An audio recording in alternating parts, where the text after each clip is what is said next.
Hello, my name is Madhav. I'm a platform architect at Pivotal based in New York. I'm Rosales, a principal engineer at Pivotal here in Europe. So in today's session, we're going to talk about building resilient streaming applications with RabbitMQ using reactive stack or reactor. If we first talk about introduction, we'll look at the abstraction provided by Spring Cloud Stream for event-driven microservices. Then Marcial is going to go into the requirements for building reliable and efficient streaming applications, and then we'll take a look at some of the key takeaways. One of the first requirements for building any event-driven application is to ability to filter and enrich events in real time as they come in. That's the basic streaming applications. For stateless streaming applications, we have this developer stack. It has been out there for a while. People are using it in production. A ton of material out there in terms of education material, YouTube videos, Spring One talks, right? So it's basically a binder-based, Spring integration-based developer stack where the binder implements a lot of abstractions for creating the resources necessary for your application, such as queues, and it can be swapped out. The binder can be swapped out for RabbitMQ or Kafka. You can have your own binder for your own messaging system. From the application microservice point of view, the Spring Boot gets the experience of Spring Cloud Stream in terms of input and output channels. So if you see here is a classic processor application. A processor just means that it consumes data from one channel and produces data to another channel. And the input and output, both in this particular case, will be your RabbitMQ queues, right? So this is a classic Spring Cloud Stream abstraction provided by if you see here, the actual business code here is just one line. Rest of it is an abstraction provided by Spring Cloud Stream, right? You do not have to do much in that regard. So now let's jump into the stateful streaming applications. Okay, so now let's see what it takes to build those applications, stateful streaming applications. But before doing that, let me explain you why we are giving you this talk and why we have done all the work behind this talk. The reason started when we kept hearing from customers asking, hey, I want to build streaming applications that process things in real time, especially stateful ones. And I wonder whether RabbitMQ is the right thing to use or not. And if it's the right thing to use, which is the API I should use? And our first reaction was, what do you mean by that, by streaming and a stateful application? I'm pretty sure we can do streaming RabbitMQ every day. So what's this story about? So the first thing the customer said is, yes, I agree. I can process things in real time using the current stack. But what about if I want to do window-in aggregation? What about if I want to process multiple events in window of times or aggregate them? So we're talking about processing multiple events, not just one at a time. So we said, okay, I hear that. Let's take that as a challenge, and let's try to build ourselves a stateful streaming application and experience firsthand what are the challenges that we need to face, how to overcome those challenges, and the outcome of that is the work we've done here, okay? So we said, okay, let's build a distributed word count. It's simple, everyone understands what is a word count, and yet it has all the ingredients that every stateful streaming application have or demand. Let's say we start with a README file, right? We write the first streaming application, a line import, a stream data from file straight to RabbitMQ. Let's say we send those lines into RabbitMQ. There's a queue which has those lines. One of the words in the line gives you the hint as to which is the stack we're going to be using. Okay? We have an extra application called LineSpirit that receives those lines in real time, and in real time is going to extract those words, it's going to filter them somehow, going to transform them somehow, and send them to RabbitMQ. You see that we have some of those words. Eventually, we have another application called word counter, which receives those words, and in real time is going to count them, and it's going to count them in memory. Why not? And people are wondering right now, I can use my stack, Java RabbitMQ, Spring QP, whatever you like, bring it on. I can write this application without any problem. That's true as soon as we do not mention things like strong guarantee of delivery and many other attributes or capabilities we expect from a streaming application. Then it gets very interesting. So in order to build this demo, if you like, we have to use a different framework. Okay? The framework we chose was this. It's what we call it our stream processing foundation. It's made up of two libraries. Reactor RabbitMQ, pure Java, and Project Reactor, pure Java. The versions are there in purpose because customers didn't know that this thing existed. And yet it's extremely powerful. Why? Because right out of the box, I get a wealth of operations that I can do over a stream of data. We can do windowing, aggregation, joining two streams from different queues, merge. But all that comes with certain, I wouldn't say costs, but certain awareness. We are moving from procedural programming to functional programming, and that is a big change for a developer. Okay?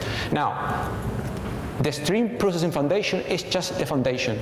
In order to build our distributed application, we realized that we needed extra capabilities. Those extra capabilities are living today in that repo, which is still private and incubating. We don't know yet how this is going to be retrofitted into the RabbitMQ core, or what is going to be a separate library. Okay? I'll show you. So right now, I need to ask in the audience who is familiar with the reactive RabbitMQ. Wow. And the project reactor? Wow. 4 people. So I hope I keep you engaged. Okay, requirement number 1. This is everyone wants this, regardless what you want to do. I don't want to lose any data. Okay, so let's go for the first challenge, guarantee of delivery or resilient delivery. Let's say the line importer, obviously we want to send messages to RabbitMQ. Of course, we want to use publisher confirmation because we want to have guarantee of delivery, right? Now, what happens if you get a negative publisher confirmation? That is an infrastructure problem, it's not a business problem. Why we could get a negative publisher confirmation if RabbitMQ has a failure, or if we have something in the queue, like a maximum depth, that tells RabbitMQ beyond this point, reject any further publishing. So this is a very interesting point to have end-to-end back pressure mechanism in RabbitMQ. So what I would expect from any streaming framework is don't bother me with failures. Deal with it. So eventually, what I expect is after a certain time, it's going to be resending. Okay? This is what I would expect from a stream framework. So now I'm going to show you some code. It doesn't really matter if you understand the IBA code, probably you won't understand because they are brand new right now, and it's functional programming. But all I want you to grasp is a glimpse of what is possible. Okay? So I will start with I don't know if that is visible. Yeah, like that. Okay. What I want to do is, this is a Spring Boot application. Yes, Spring. But all the code you will see right now is pure Java. Okay? It doesn't require any dependency with Spring. So what I want to do is the following. I'm going to cheat a little bit here. And I'm going to use from the clipboard. Flux sources is just a class, convenient class, that I call lines, and it reads a file from a URI, and returns me this thing. And this represents, for you to know, a stream that emits elements. Okay? What do you want to do in a stream? I want to inspect it, probably want to log it, you want to filter, you want to transform it. All those things are already available in a flux, in the concept of a flux. So what I want to do right now is the following. I want to filter all the lines as they come in real time. I want to trim all the spaces, and given the length, what I want to do is only lines which are longer than 0, we have a non-empty line. So right now I have a pipeline ready to be invoked that's going to read from a file. It's not that simple, but I'll give you the details right now. I have the pipeline, but I want to send it, okay? So would it be great if I can do this Rabbit send lines? Wow. It's so expressive and extremely powerful. And it does not this line, it does exactly what you expect from the presentation. Don't bother me with failures. Deal with them. Only tell me when something is done. So in other words, this guy is going to return me in a string. Flux of a string, if I can type in, string of sent lines. Okay, that's it. Now, where is going to be sent? It's going to be sent to where? An exchange and eventually to a queue.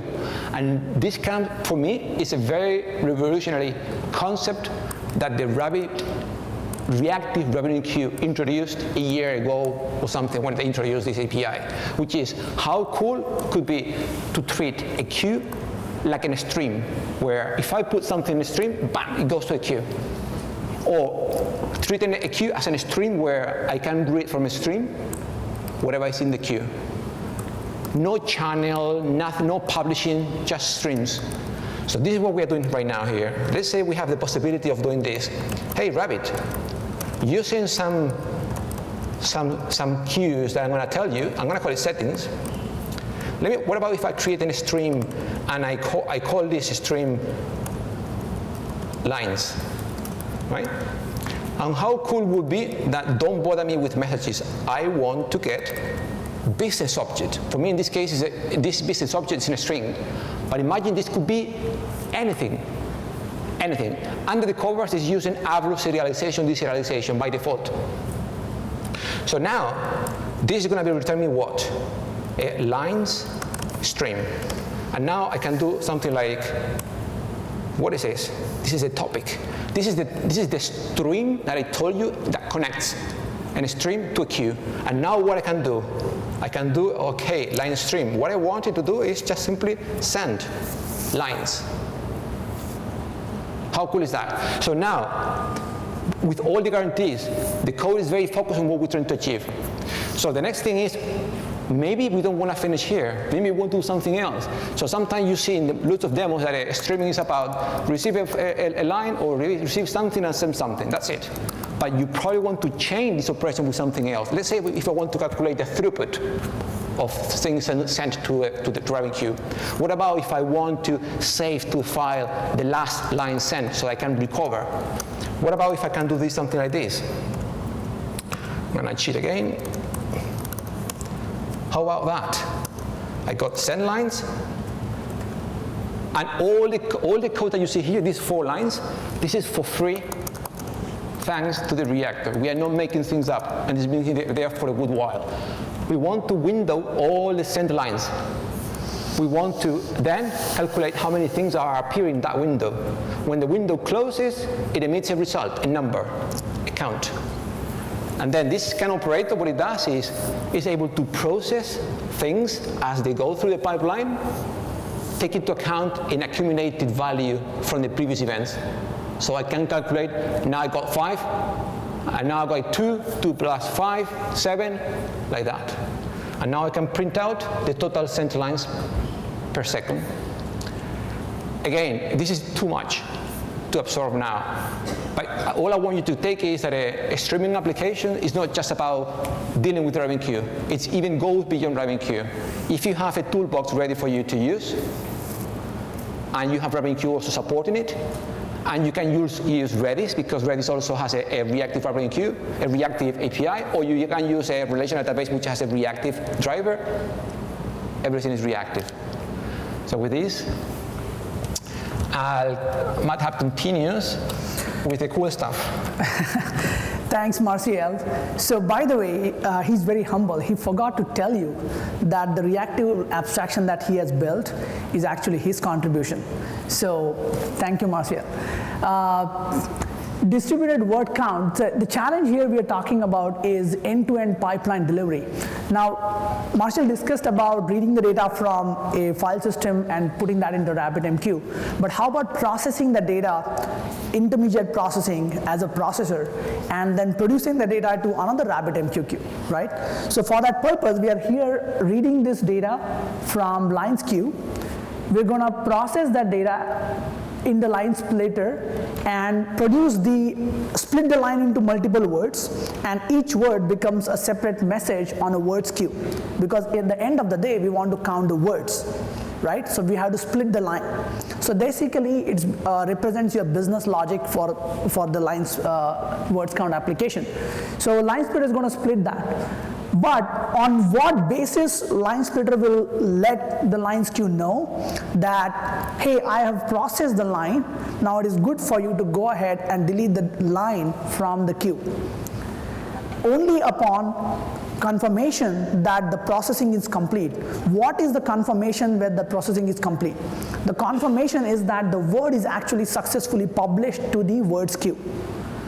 Only when the word is successfully published to the words queue, then you can say that the line has been successfully processed. Now in this particular case, it's a words queue. It could be your Redis database or any other reactive data source, reactive data sink.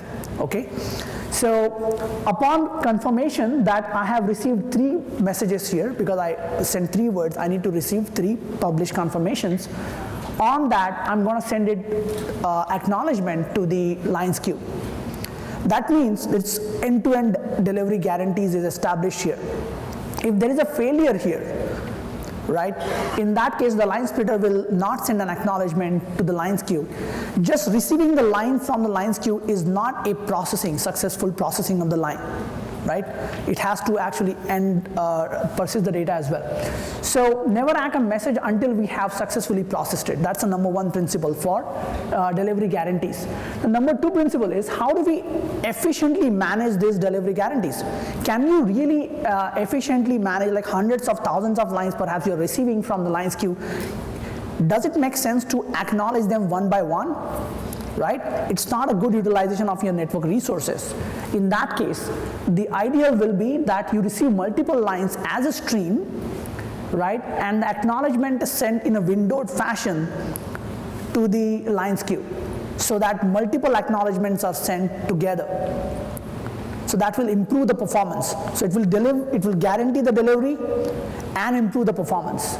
So next we'll take a look at the code for LineSplitter application, and we're going to switch the laptops here. So while he switches, one important thing that I didn't mention, and I just went through over this important fact, is what difference makes this stack with doing yourself, right? And there is something very important called is reactive. And reactive means that remember that in the line importer, we are reading things from a file, right, and putting to RabbitMQ. Imagine if we have millions of lines in a file. Are we going to load all those 1 million probably in memory and crashing the application because RabbitMQ is not fast enough to send them? It's not like that. That is so trivial that forget it.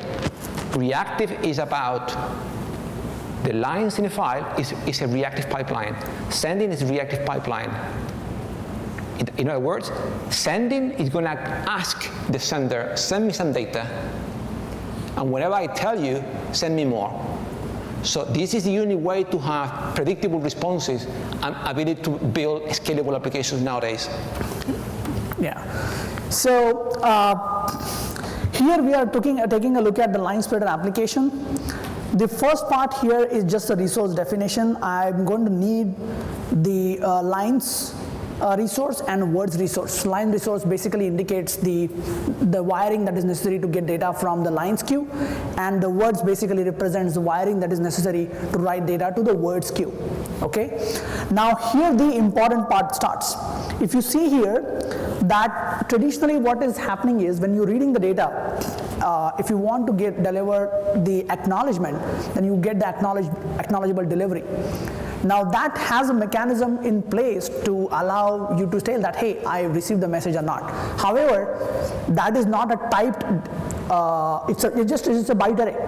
If you want to get a strongly typed stream, then you have to convert that to your business object. In this particular case, our business object is of type string.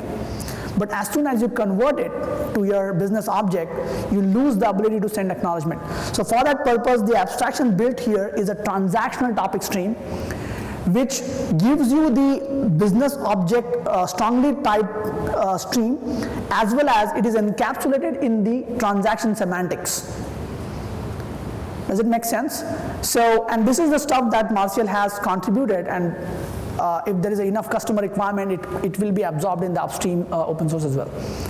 So now what is happening is, similarly we have strongly typed stream for words as well. So lines as well as words, input as well as output streams, both are strongly typed and both are giving you transactional semantics. What we are going to do here is, I'm also going to take advantage of the code that is already there. I'm going to walk through the code and explain what is happening for each line.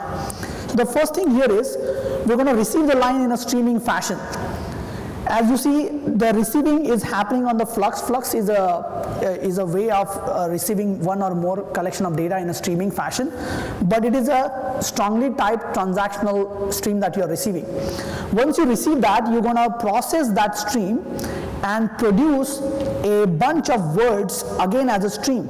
So here we're going to process the line stream and get the words in output stream. So if you see here, I'm going to process this. This is TL, means transactional line. I'm going to take that, split it into different words based on the spaces, apply some filters based on business logic. I'm only interested in counting words that are alphanumeric and more than 4 letters. So that's my filter. I'm going to convert everything into lowercase so that I don't count 2 different words just based on the case, right? And here the important business, important abstraction happens that will give you the end-to-end delivery guarantees. What we want really is that only upon delivery of these different individual words that have been spun out of that line, right? Only upon the delivery of those words, you will be able to successfully tell the lines that, hey, I have successfully processed you. So that is why each word, we're going to say that, hey, spawn a separate stream from this TL, which is the lines, and map it back to the parent. So every word gets strongly typed transactional semantic stream, and each of them will be mapped to the parent. And upon complete, we're going to say that committed. But this commit is not yet done because it's only the intent of the commit. The commit knows that it has to commit only after committing all the words that are child of this particular line. That is when this magic comes into the picture, where we take the word stream. These are the words that are mapped to line. If you see, the variable names are also chosen carefully. These are the words that are mapped to line, and then we're going to send these words over the wire as a stream to the downstream RabbitMQ, right? And upon successfully sending those messages in this particular line, we are sending those messages to the RabbitMQ. Upon successfully sending them, publish confirmation, we're going to get the words back that, hey, I have successfully published those. And then we're going to start committing each and every word in a streaming fashion. Now that is, once all of these words are successfully committed, only then this will be acted upon. This thing will be acted upon. And I have a diagram to depict that. How do I come out of presentation mode? Okay, thankfully it worked. All right.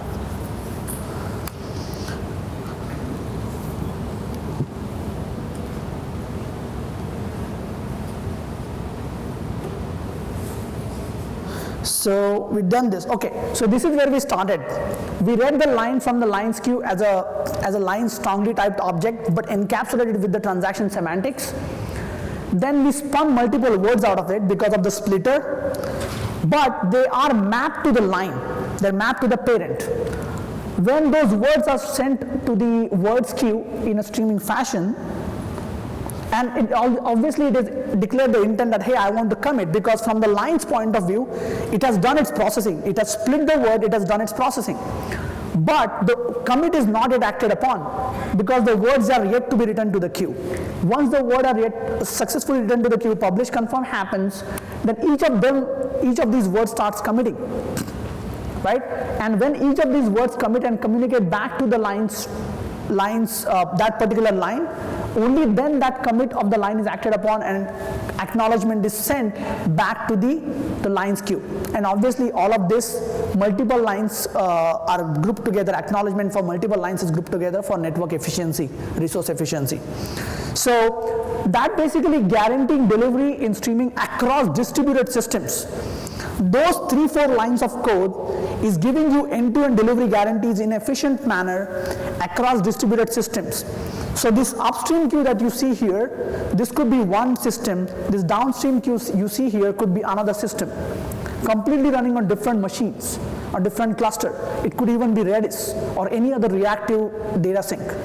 Right? That's the power of this, the Reactor API that has, along with the transaction semantics that have been built in. So the key takeaway is, as you see, the takeaway, if you are not right now shocked, is that using the reactive RabbitMQ plus the Reactor can be a very compelling framework to build streaming applications. Because, as I said, streaming applications is not just about streaming data to RabbitMQ. It could be streaming, as you can see, you can do lots of streaming operations within your application. And if you have a toolbox with you, you can get so much further away. Your code is going to be simpler, more robust, and more efficient than having to write all these things. This is about asynchronous programming paradigm, which is not that simple. As soon as your application becomes complex, you have to have a very good tool set. So again, and there is another factor I think he mentioned, but I want to emphasize that factor is the back pressure. One of the key features of the reactive applications is that the back pressure. If the sync data system is unable to take more data, it is going to let the producer know that, hey, slow down because I'm unable to take that much data. So this end-to-end pipeline actually is going to do the back pressure as well. So for some reason, the line splitter slows down. It means the lines queue is going to fill up, and that will mean that the line, the file reader application is going to slow down and stop reading the data from the file. So that end-to-end back pressure in a reactive way, all of that is happening in minimalistic code from the business point of view. And then abstraction handles that. These are some of the resources that are in there. These are our Twitter handles, Madhav, Sathe, and Marcial's Twitter handles. So the last thing I want to mention, because we don't have time to go through that, is that you probably are wondering, yeah, what about the statefulness? What do you mean by that? We're talking about that this table that I just mentioned in memory is going to be with a change log, which is internally implemented with the Reactor. It's going to go to Redis. It's going to calculate, it's going to flatten all those change logs. It's going to come back, and only then we are going to say, you've got these word counts completely counted and tracked in Redis, and we can save them, we can remove them from RabbitMQ. So here we have, I'm not saying that RabbitMQ has to now have also a table which is stateful and backed up in Redis. No, that's not the point. The point is, if I were to build that myself using Reactor, how difficult it's going to be? And it's not trivial, but it is very simple to do it. Because Reactor is there with us. If I wouldn't have Reactor, I wouldn't even try to attempt it. Okay? With this, we have now a stateful streaming applications. Okay? And in every application, we also have partitioning. So partition is supported right off the box. Application doesn't even know that partition is happening. Okay? And also, can I scale it? Yeah, of course. And distribute the consumers in the partitions? Yes, of course. Because the consumers are running an algorithm that allows them to distribute the partitions among application instances. And that way, you can have that. And if one application goes that way, the other one takes over. So partitioning, a strongly typed, end-to-end delivery guarantee, it's our 3 important features you always should have in any streaming framework. Beyond all the complex operations for doing analytics such as aggregation, windowing, merging. Well, that's it. Thank you.